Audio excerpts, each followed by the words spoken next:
Magandang araw mga kaibigan. Bigyan natin ng reaksyon ngayon itong post ni Pinoy Trending tungkol sa reaksyon ni Secretary Boying Rimulya sa patong-patong na kaso na isinampa laban sa kanya.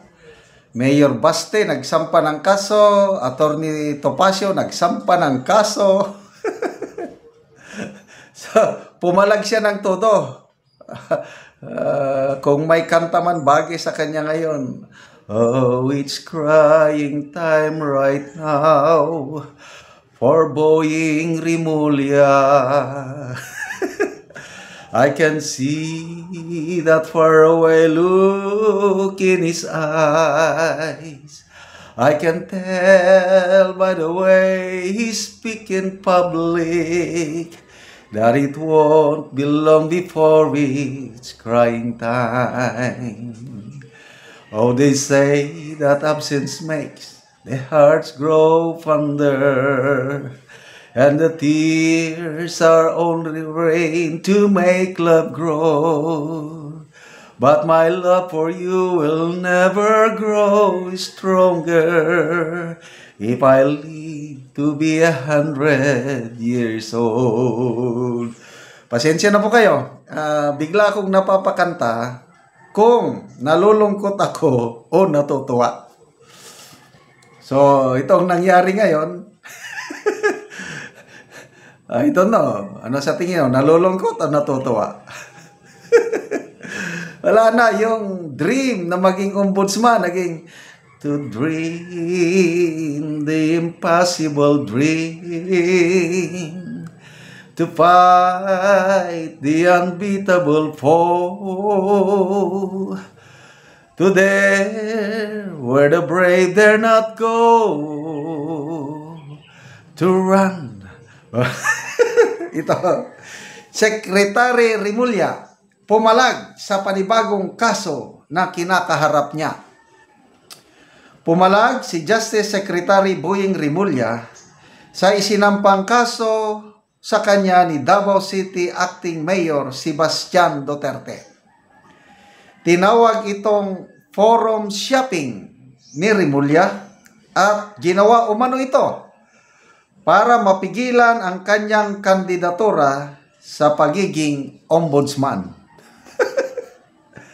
I think the Judicial and Bar Council will still see through these kinds of acts that are being perpetuated by the opposite political camp.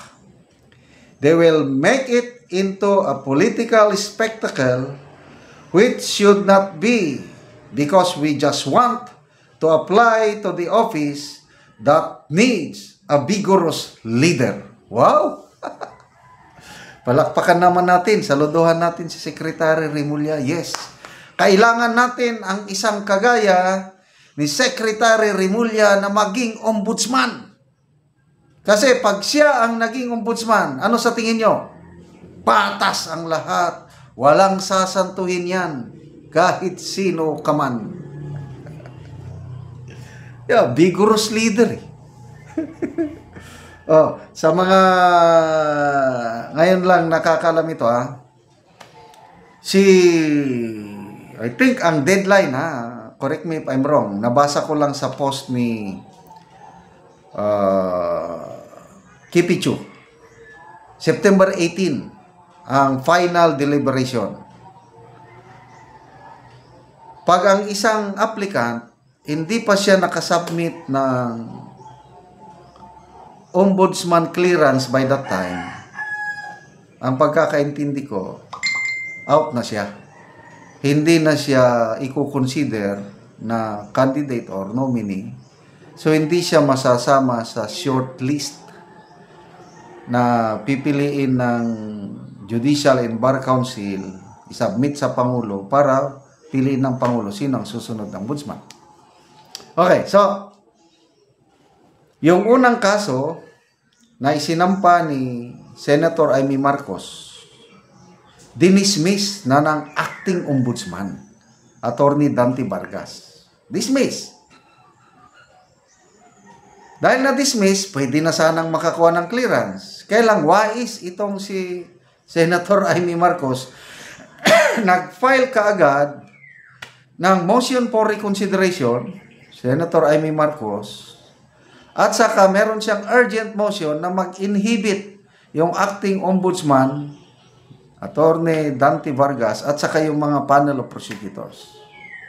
So, ang alam ko, hindi pa nare-resolve yung motion for reconsideration.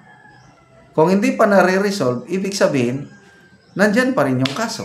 Kasi, kasama sa due process, yung motion for reconsideration. Dapat, ang ombudsman mag-decide in finality na basura ang motion for reconsideration ni Amy Marcos. Ibig sabihin, okay na. Clear na si Secretary Boying Rimulya. Okay. So kung yun lang sana, baka kaya pang mahabol, may panibagong kaso. Dalawa, Mayor Baste, patong-patong na kasong isinampa niya kahapon, September 15, kahapon ba? 16 na ba ngayon? Isa sa mga sinampa niya ng kaso, si Secretary Boying Rimulya, kaugnay ito sa ginawa kay PRRD, yung pag-kidnap, illegal detention or whatever. Hindi pa nagkasya, Attorney Topacio, nagsampa rin siya ng kaso laban kay Secretary Boying Rimulya.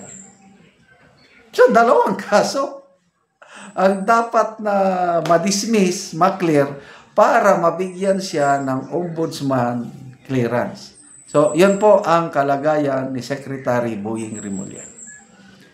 So, sinasabi niyang political spectacle.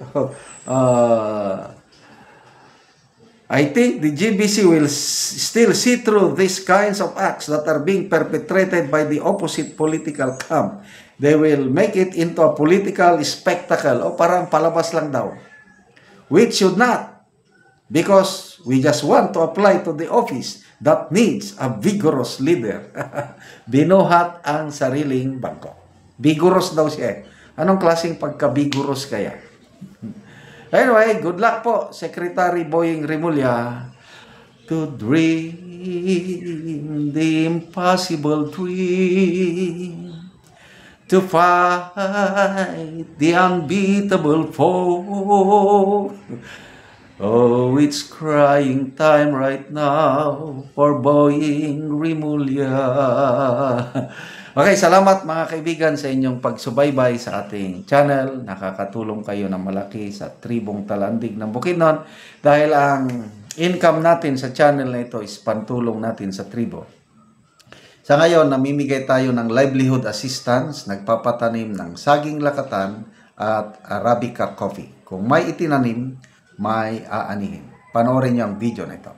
Kape nga 14 na kabulan. Daghan na kayo ginog. Daghan na gyud kayong hinog ana Maharbisa na 14 pa kabulan. Tag 70 ang kilo sa ingon ani pa. Dili pa siya panitan. 70 ang kilo. 70 ang kilo kung dili pa panitan. Libot gyud ang yang unod. Daghan og unod. Muni siya gingalan nga kape nga Arabica. 14 kabulan mag-harvest na ka sa kape. So pag makita gid nato nga luagid kayo ang kape ni Uncle Arnel. So diri mi nakapalit og seedling sa kape nga tag 25 pesos ang kada sa kapunuan. Kay naginaot mi nga makawas mi sa kalisod pohon nga mag-harvest sad mi sa kape. Kay nadasig mi sa among pagbisita dire. Kayo makita gid namo kayo nga kape apan nagkalain-lain ni og tag iya. Dagan gid kayo gunod. Makita gid nato sa sunod nga pag-harvest dagan na pod karong mga isa ka semana pag-harvest si Uncle Arnel. So mo ani mi dire mo bisita mi. Kay nadasig mi sa pagkakita namo sa kape. Nga daghan ang unod. So makita gid nimo nga daghan kay unod sa Arabica nga kape.